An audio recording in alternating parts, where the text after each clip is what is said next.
Denver is unique for a couple reasons. One is that the school district resides completely in the city and county of Denver. So you have the ability to have some partnerships with Grasstop leaders and community members who care about Denver. And so it's a way to be able to not be split across different geographical reasons or political subdivisions of a state.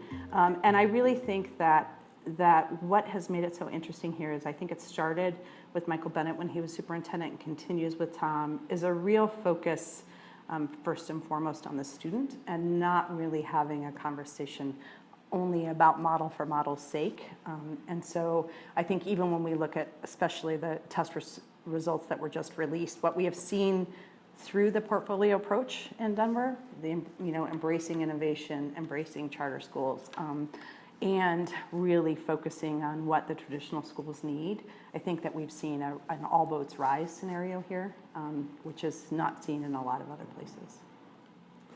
We're not doing enough fast enough. Keeps me up all the time. So I think, and it's not even just about the outcomes for students, are we keeping kids safe in the classroom? There was a child attacked on the bus last week. We had this stuff at East High School.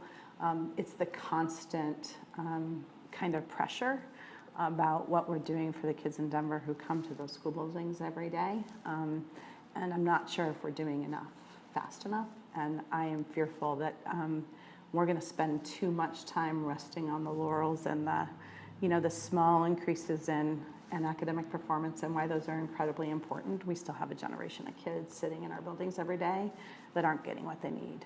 We have schools that have 11% proficiency in reading, and that's a crisis. And so a real concern that we're not doing enough fast enough. I'm deeply concerned about NEA's annual conference and what we're seeing nationally about charter schools being the #1 thing for them to be opposed to. That's not in the best interest of kids.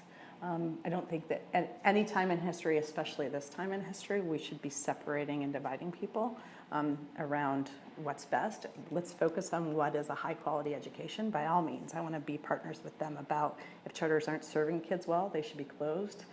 DPS has actually closed more charter schools than they've ever closed traditional schools. So I think that their focus on high quality is what's really important. But I think the union's misguided. But I really do believe it's the influence of defer that has really kind of changed the game in protecting policymakers who are interested in making decisions on the best interest of kids.